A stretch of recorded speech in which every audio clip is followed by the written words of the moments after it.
Thank you, Dean. Hi, everybody. My name is Mike Rappaport, and I'm the director of the Center for the Study of Constitutional Originalism at the University of San Diego. And I'd like to welcome everyone to the 12th annual Hugh and Hazel Originalism Works in Progress Conference. While this is the 12th conference, it's the first one on Zoom, and hopefully it will be the last one on Zoom. While we're talking about Originalism Center events over time, I'd like to point out that this year will be the 15th year since the center was established, with its first event, a public lecture by Justice Scalia. And speaking of Justice Scalia, it's now been 5 years since he passed away. It's sad to remember his passing, but I would say that Justice Scalia remains on the minds of originalists and non-originalists as much as ever. Every year at the beginning of the conference, I like to review the most important events that have occurred in the past year concerning originalism.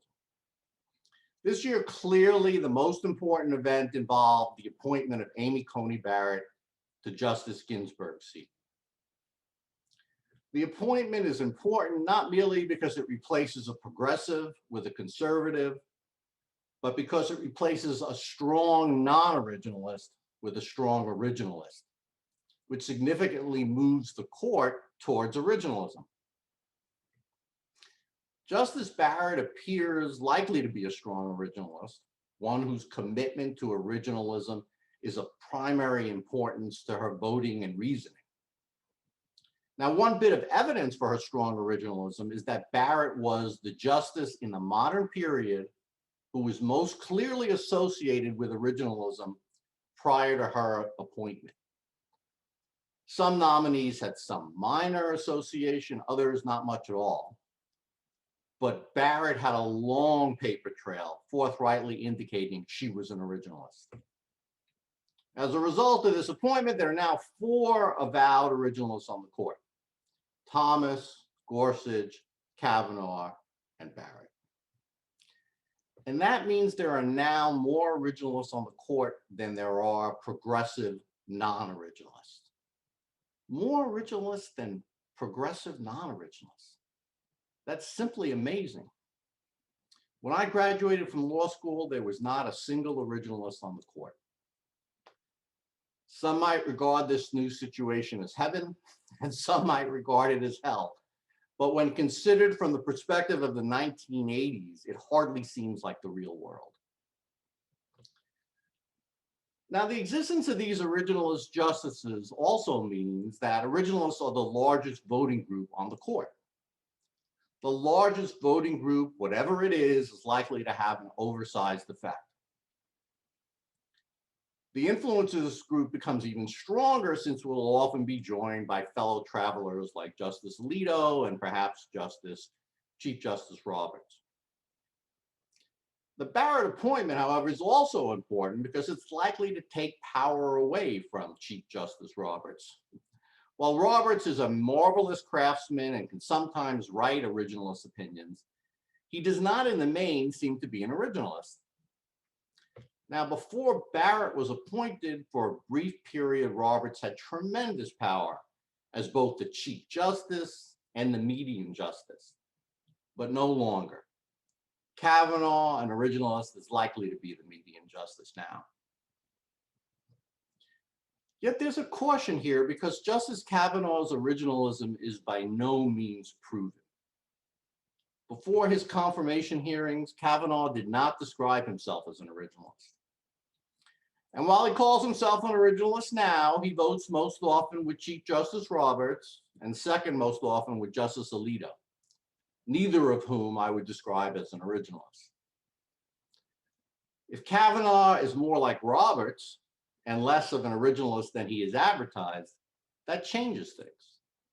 Then there are 3 groups: 3 progressive non-originalists, 3 originalists, and another group of 3 largely non-progressive non-originalists. This situation wouldn't be terrible for originalists, but they would be less influential. In addition to Barrett's appointment, the past year has seen some very important cases decided. And I want to draw attention to three of them because they show how originalism sometimes functions differently than we expect or hope. First, there was the Schiaffolo or faithless electors case, a case that I regard as a disaster for originalism. In my view, in that case, Professor Larry Lessig provided the original meaning to the court on a silver platter, that the states could not control how the presidential electors voted. But in an opinion written by Justice Kagan that purported to follow an originalist analysis, the court held that the states could control the electors. Significantly, in my view, not a single justice got the original meaning right. Second, another originalist mistake occurred in Bostock versus Clayton County, which held that Title VII's prohibition on sex discrimination covered sexual orientation and transgender status discrimination. Here one gets what I would regard as mistaken statutory originalism. But unlike Schiaffolo, at least the Bostock majority originalist opinion was only endorsed by one originalist, Justice Gorsuch, while the other originalists dissented. So we have a somewhat originalist court in cases that purport to be decided on originalist grounds, getting the original meaning wrong, at least in my opinion. And in both of these cases, it's probably no accident that the majority reaches results that would have been regarded as desirable according to contemporary sensibilities. Still, I suppose this is progress. On a happier note, from my perspective, was the case of Celia Law, which held that the director of the Consumer Financial Protection Board could not be made removable for cause.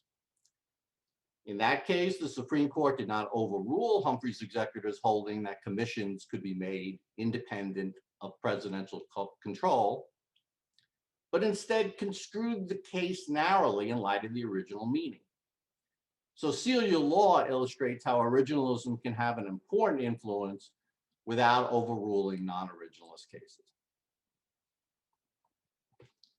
The final originalist event that I will discuss requires that we return to the Barrett confirmation. The hearings were a politically polarized affair, and sadly, originalism became part of it. The most troubling part involved a speech given by Senator Ed Markey. In an address that had many unfortunate things to say, the worst was, and I quote, "Originalism is racist. Originalism is sexist. Originalism is homophobic." My reaction to this line is twofold. On the one hand, in a world where so many things are unfairly criticized as racist, sexist, and homophobic, why should originalism, which has become so important, be exempt? It's unfair and unfortunate in my view, but in a weird way, it shows the importance of originalism. But on the other hand, I feel that the effects of this statement cannot be dismissed so nonchalantly. This type of statement from a Democrat suggests that originalism is both partisan and indefensible. And it makes it harder for originalism to become accepted not merely by Republicans, but also by Democrats. But if originalism is to fully succeed, it must become the view of both parties. If one looks at the interpretive approaches that were dominant at different periods in history, including non-originalism during the middle of the 20th century, there was not a single version of these jurisprudences. Instead, there would be at least two approaches that appeal to different parts of the political spectrum. If we are really to see an originalist court, it'll have to be one where originalists appointed by Democratic presidents also. Realistically, that'll involve a different type of originalism than mine. One that looks more like the originalism of Jack Balkin and the Constitutional Accountability Center, but an originalism nonetheless.